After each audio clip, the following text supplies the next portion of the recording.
live. The broadcast is live. It is Wisdom Wednesday, just after 2 p.m. Pacific time. And this is Dan McCormick. Our show every Wednesday at 2 o'clock is just being lit up with unbelievable entrepreneurs who have taken the greatest salesman journey, who have taken the principles, the habits, and the reference points, applied them to their lives, seen amazing things happen. And every week I get the good fortune of interviewing these great friends and people that I get a chance to meet on the journey. Today's going to be unlike any show, maybe any interview I've ever done on any setting, because my friend today, Darrin Rude, and I have not seen each other in 20 years, probably. That is a shame because we don't live too far. But a mutual friend of ours reminded me of the journey that he's on, and he is an entrepreneur du jour. This is going to be very, very special. We're going to see comments and questions throughout today. If you want to share this on Facebook, you'll be able to see it on Facebook, YouTube. In the next couple of weeks, it'll be on podcast sites around the world. But we're live on Facebook today with my good friend and entrepreneur, Darrin Rude. Darrin, welcome to The Greatest Salesman. How are you? Fantastic. Home in San Clemente, California today, are you? Absolutely. Sitting in my home office, checking out the waves. Fantastic. Love it. I got the waves in the back of me at Lake Coeur d'Alene. Darrin, I want to just open our show up and tell everybody that when this book was first written 52 years ago, it was dedicated. One of the dedication comments was simply saying that it was a unique philosophy that blended a unique approach of salesmanship into a living philosophy, I should say, for success, which motivates and guides countless thousands of individuals each year to discover greater happiness, good mental and physical health, peace of mind, power, and wealth. And every day I pick up The Greatest Salesman and I think about its principles, things come to mind. But what I love to do, Darrin, when I start, before we get to your story, I love to ask from a value proposition for our listeners right at the top of every show, what are three things that an entrepreneur like you, somebody I know that's a principled person, what shapes your day? What shapes your philosophies? What are three things you could share with our listeners today out of the gate? Right out of the gate, when I wake up, I want to make sure that I'm a server. I know that, the server is the leader. And so I want to make sure that everybody I touch that day and everybody, that I'm working with, I'm serving. And I hope that my team as well is serving. That's Number one, serving. I love that. Nobody has said that on our show. It's absolutely a brilliant word. It's something that gives us incredible feelings to make other people's lives better. So if you have three things, is that one or is that one and three and one? No, I'd say that's one. Another one is that I who you hang around, you become. And I try to make sure that every day as I, go into the office and who I go out to lunch with, there are people that I want to be around and that, we're both growing. And it's not somebody that's going to take me down or take my team down. So we're always looking for people that are like-minded and willing to, support just great success in life. And that's two. The other one would be that I really calendar my day. Every day I calendar my week, my months. Stephen Covey, I've always been a great fan. The 4 quadrants, I live that. I've lived it all my life to make sure that my weeks are fulfilled with the proper things that you need and not a bunch of fluff or things that are going to steer you the wrong way. It's really interesting that you bring up that because obviously servant leadership is kind of it's a popular thing to talk about in this day and age, but really we learned those back in biblical times, if you will. But when you said number two, somebody really struck my mind, and that is in the Guinness Book of World Records, a lot of us know the single greatest salesperson ever being Joe Girard, the guy that sold more cars, more automobiles to anybody. And I remember one of his interviews, he said that he wouldn't even go to lunch with a fellow car salesman because he couldn't sell him a car. I liked how you talked about that with respect to who you go to lunch with and how that can, it can move your day forward. It can help you make somebody else's day better. And so that's fantastic. So servant leadership, number one, if you will, serving others, hanging out with others, because who you hang out with, you become, if you will, average of the 5 best friends concept, and then calendaring. So those are 3 things that right out of the gate as an entrepreneur kind of shape you each and every day. When I first reached out to you this morning, I asked you if you were hitting the waves, and you've got a heck of a view there. You get to look at the beautiful wave of San Clemente. But I wonder if we could now kind of go backwards in our dialogue a little bit for those that are listening. And the fun thing about a podcast is you don't know if somebody's going to watch this today or if they're with us live, or they're going to see it in 6 weeks, 6 months, or 6 years, because it'll be on so many different platforms. But I remember when we talked 6 weeks ago, whatever it was, and I said, so how did your company, Youtheory, and we'll talk about that in more detail, how did that all happen? And do you remember the words that you answered that question with?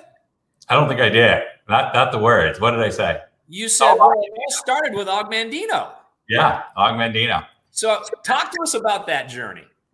Well, it was a deciding time in my life where I was looking for different opportunity, been in the grocery business, as 4th generation, and needed another vehicle. So I started trying to figure out where the next direction of my career was going, where I was going. And you, Dan, were the one that handed me the book. And I have it. Hold on. I have we want to see it. Tattered and torn. There it is. The pages are pretty shredded. I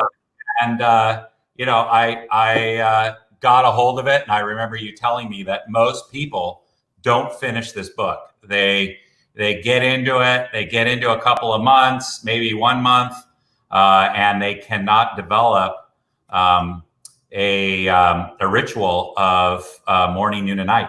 And so when you asked me, are you willing to do it? And I said, yes, I'm doing it. And I did it. And, just recently, I decided, when did I first pick up this book? It was 1994. Wow. And we've known each other that long. And when I go and read the comments and the scores, it's interesting how it really did change the direction from being more into grocery and going into supplements through that time. And the book really directed me into that next vehicle of success. So when I reached out to you, we hadn't talked. Here our mutual friend tells me how your new company's doing. And I said, wait a minute.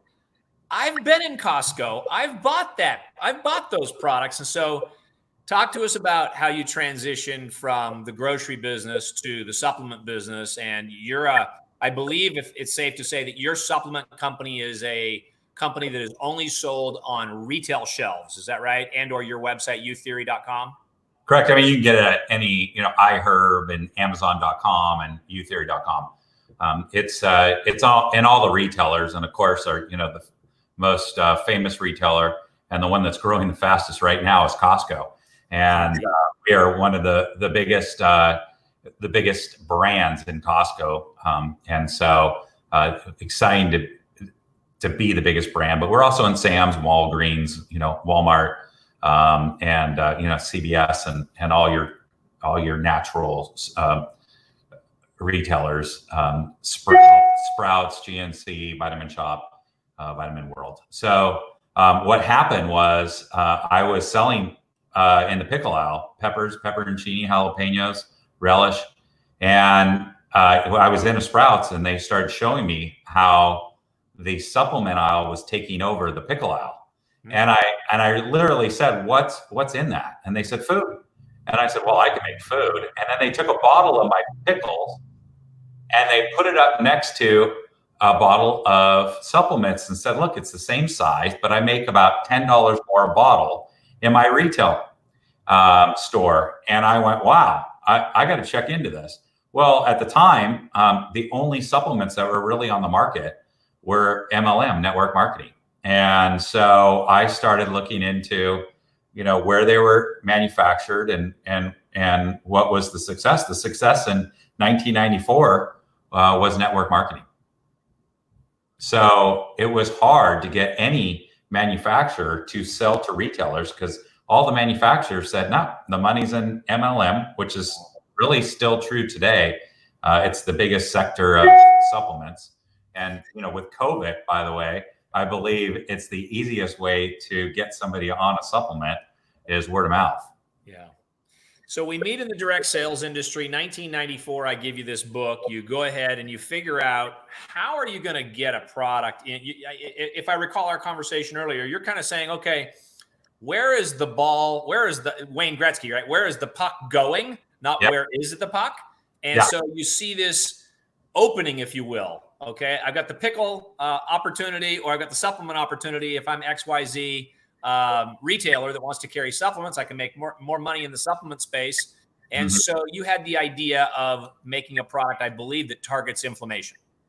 Yeah, well, we, the one true statement in supplementing and selling in retail is the person's got to feel the difference with one bottle with their first purchase. So I knew that collagen was a product that your nails got stronger, your hair got thicker.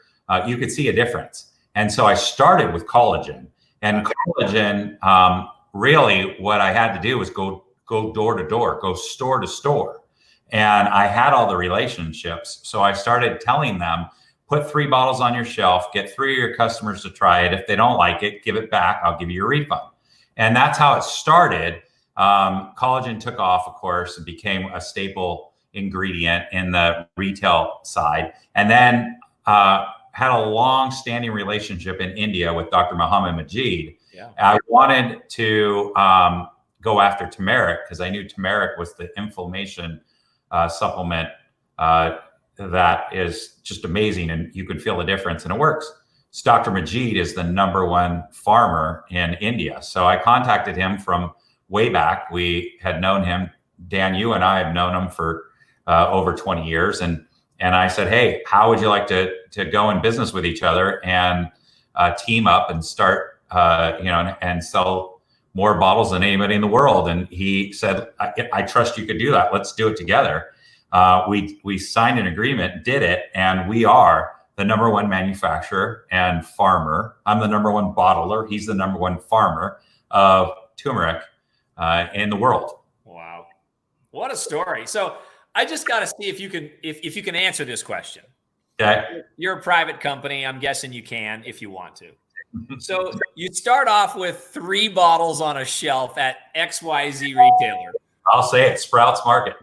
Okay, Sprouts Market. You start off with 3 bottles, and today, what would be an incredible day of sales for your bottles of product for you today in a day? Well, I could tell you that our manufacturing manufactures over 100,000 bottles a day in one building, and we're increasing, and we're working on equipment right now. By the end of the year, the manufacturing facility, which is in Irvine, California, will manufacture 350,000 bottles every 24-hour shift. So we're also we're building a manufacturing facility, looking at plans in Utah, up north of Provo, and we'll be able to manufacture right out of the gate 400,000 bottles there. So we know within the next 2 years we'll be manufacturing about 800,000 bottles every 24 hours of Youtheory. Wow. So for our listeners and our audience now, I want to see if you can't open that book for me. Find some nuggets for our listeners, because look, when you're selling 3 bottles, you're not driving up in your favorite car, you're flying in your favorite plane. I mean, you and I both know as an entrepreneur, there's a lot of expenses. There's a lot of what ifs. Right. And somehow you had a vision, and, we can always go back to that great saying that ideas can be life-changing and you only need one. But you had to execute on that idea. What are some of those thoughts that were created in your mind? How did you program yourself?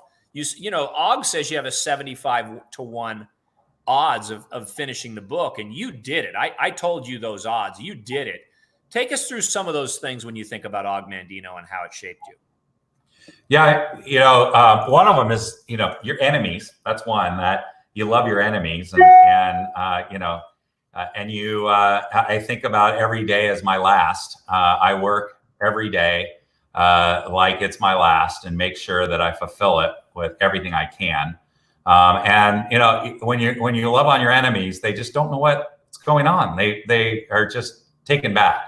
And so, I don't focus on my enemies or my competitors. We're known as a brand that's innovative. Usually the products that we come out with, nobody else has. People are shocked. They wonder what it is. Like our new product that just got put in to a lot of retailers called ashwagandha. And we have a new video just because nobody knows what it is, but it's actually selling. It's for stress, for stress. And so you're going to see it on the Angels baseball team coming up next week in the outfield, filling up the chairs that aren't, there's no audience. So we'll have a banner that's enormous out in the outfield of ashwagandha, helps you smile through your bad games. So, anyways, a lot of the team is taking it, but it's a great product when we're dealing with all the stress that's going on in our world, to be able to help it out and people feel a difference. But yeah, it's things like that, innovative, being creative every day, really came from just picking up a book constantly. Og Mandino, I remember my wife just said this morning that she remembered on one of our dates that, I don't know if anybody on the call remembers, but all we had was cassettes in 1994, 90, to 2000. We didn't even have CDs or DVDs. So you would have to buy Og Mandino on cassette. And so I was playing cassettes for her, and I played one of Og Mandino's ones. I can't, it's one of the, I'm trying to think of the title, but you remember the one where he talks about him being a bum and living on a park bench. And it changed my wife's thought, and she decided that she needed to get a hold of all Og Mandino's books as well. So, and by the way, she's the president of my company, and we're partners. And people always ask us, how do you guys stay married and be in business for 20 years and still love each other? And we're just a really good team, and we're focused on the same outcome. There's a couple of people here putting quotes up on the screen. I mean, people can relate to what you're saying. Here's my friend Steph McNeil, and I've seen Troy's name and a couple of other people comments coming up on the screen. We look forward to your comments. One thing that I want to bring out for anyone that might be listening to our show today, we're sponsored by Habit Finder, and what we do at the Og Mandino Company, Darrin, is we're able to literally give people an assessment, and they can measure their thoughts and see how they're aligned with those scrolls. So we literally aren't just trying to coach people. We're not trying to sell a book. We're trying to just give you a free assessment.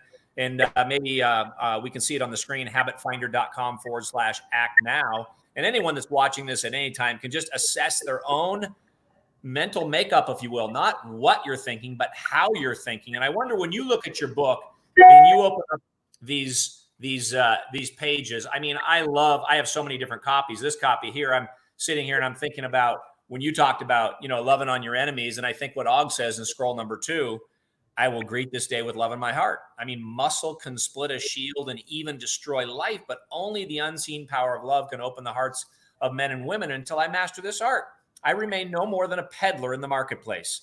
And yet you applied the principles and you became the greatest salesman in the world, in my opinion, for what you do. I mean, your numbers back it up. What are some other thoughts you have when you open the book, when you see the dog-eared, the highlights, the scrolls? Do you have a favorite scroll that you think about, whether it's... I just say the first scroll is probably, the one that I remember the most.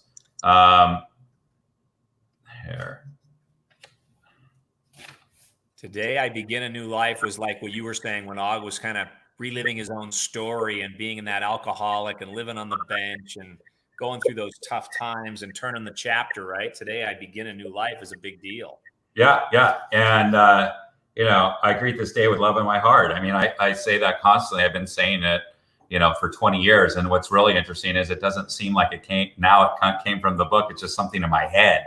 I did back then. It's really interesting is that, I highlighted, gotta put on my glasses here. Yeah, me too. I highlighted getting that age, but right away, the first paragraph, I'll greet this day with love in my heart. I highlighted it, I circled it.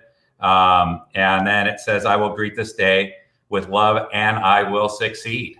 And, there was times in my life where, you have trials, you're going through trials and I'm a man of faith and I pray a lot. And I just really believe this is what God was directing me to do.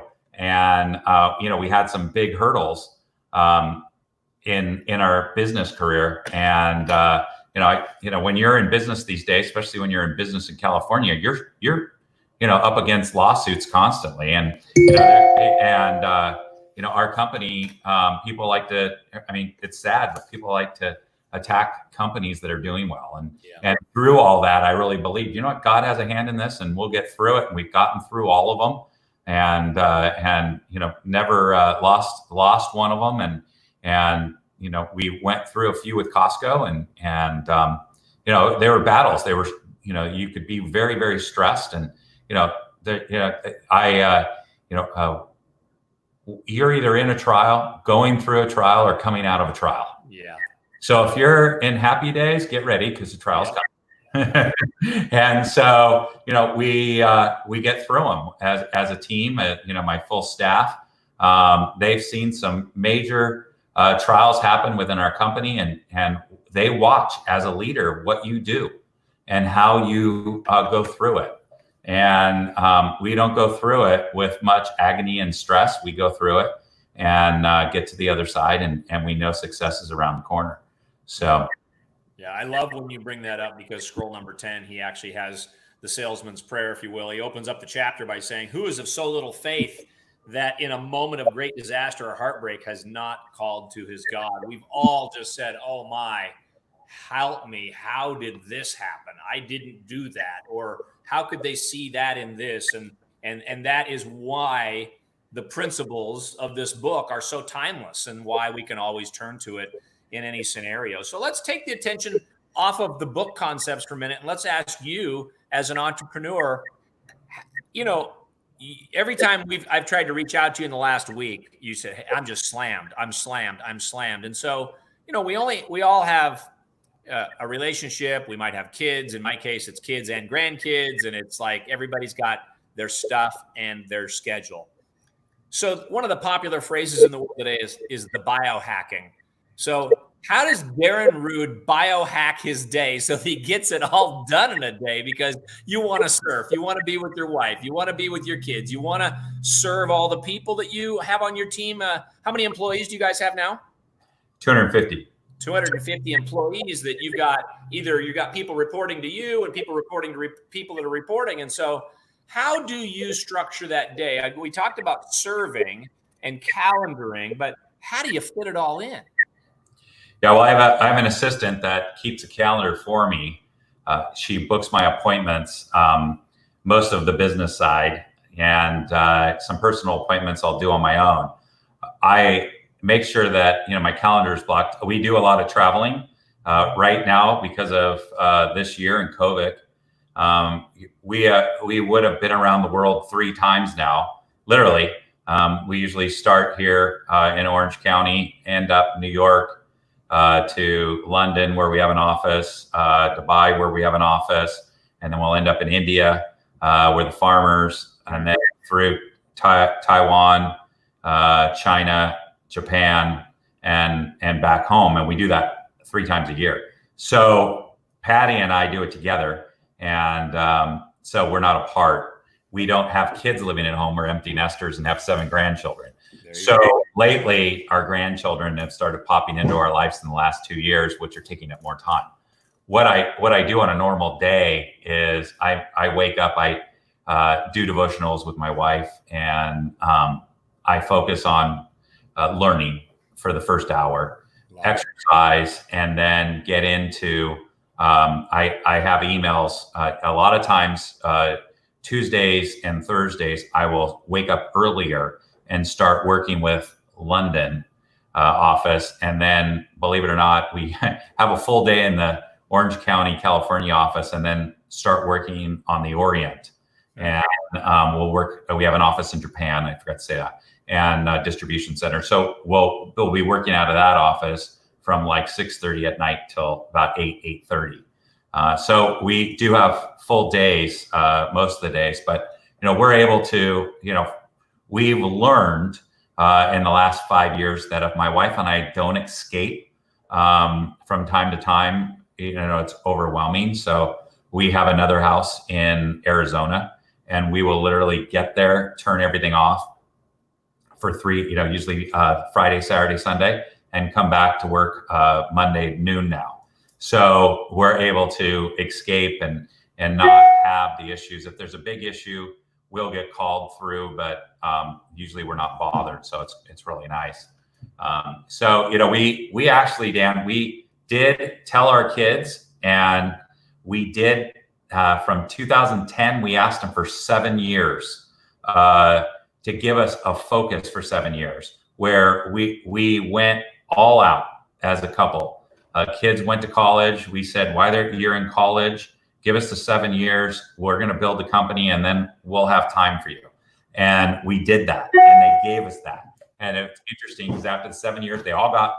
We have one left to get married, and we have 7 grandchildren. So we're into that stage in life now where our company is where we want it. We have great leadership running a lot of the marketing, the sales, and production. So we don't have to be there every day. We just tackle the giants. Yeah. I wrote down a couple of things. I love how you focus on learning. I mean, whether it's Ben Franklin, 64 years of his life, going through those 13 virtues one at a time for a week for 64 years or whatever it was.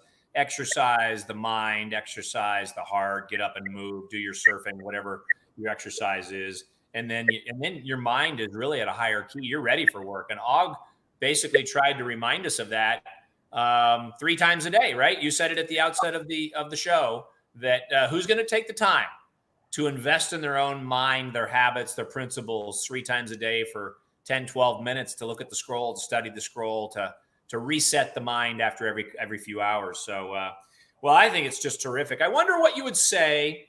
Okay, you've given me your 3 things at the top. You gave us a bit about your day. What would you say to aspiring entrepreneurs? Of course, there's going to be people in direct sales watch this show. There's going to be homemakers. There's going to be people from every walk of life that have gone through every challenge that you've gone through. Maybe they didn't have enough money to start. Maybe they don't think they have enough contacts in their phone to make it all happen. But it's interesting how you went door to door, one at a time, 3 bottles at a time. What would you say to that aspiring entrepreneur today? Well, what I want to say first is that, I was really molded into leadership by my grandfather. He helped create Progressive Foods, Giuliano Foods, and Giuliano's Delis. And so I was coachable. I was coachable from a young age, and I just wanted to suck it all in and learn. And he just kept handing me books and sales books, and they're boring to me. But in the summer, when I was growing up, I loved to surf. I did whatever I could to get surfing in. But at the same time, I was in the factory. I was dumping jars on the bottling line. I was learning how to label. I was learning what the paper was in a label. And I've got a lot of cousins. And those cousins didn't want to learn. They weren't coachable. So when I got to Augmendino, and I knew you could be successful in learning. And when I picked up the book and I went, you know what, I'm going to give this a shot. And it paid off to the point where it, refocused my mind and gave me a direction to go into. So I would say that, you know what, you want to change your life. And when it comes, by the way, Dan, when it comes to money, you don't today, you look at venture capitalist groups and you look at all these investment companies that tell people that they cannot build a company anymore in the United States without capital. You can build a company without capital. And so it doesn't take as much as people believe you to believe. So, we built a company to where, we didn't have a lot of money when we started building in the supplement industry. And look at where we went. We didn't borrow money. We brought on a couple of friends, investors at the very beginning, and then paid them off. But we didn't borrow money from banks to build our company. It was all self-funded. We have a line of credit from our bank in case of an emergency, but we built it all ourselves with our own money and slowly built it. We didn't explode out of the door with growth, even though we're pretty big for, a 10-year-old company. So anybody can succeed, and anybody put their mind to it and get rid of the cobwebs can come out and do it and succeed. Well, I love the value that you just gave any listener at any time. And the point of history is, even though we're sitting in 2020 through difficult times, you can still build it without a lot of money. And you just gave people some real great wisdom there. And so, man, I just want to thank you. I hope that I know how busy you are. Go ahead. Do you have another thought? I mean, just think about this, Dan. Let's talk. Just 4 months ago, I was telling a friend who has a foundation that takes care of cancer kids, right? Brings toys to cancer kids that are in the hospital. And I said, we really need to put on our thinking cap. We need to come up with another idea, because the kids aren't going to be the focus. It's going to be the nurses. So how can we change our direction to a direction where the foundation is earning money because it's the focus of the people? And I said, let's do this. I think masks are going to be huge. I think everybody in the world is going to end up wearing a mask, whether we like it or not. Yeah. Why don't we come out with masks, start putting them into jars with everything a nurse needs, walk into the hospital for the nurses, but then back in the kids and be able to still support the kids. The foundation will raise money because everybody wants today to help nurses. And they're not thinking about the poor children that have cancer every day.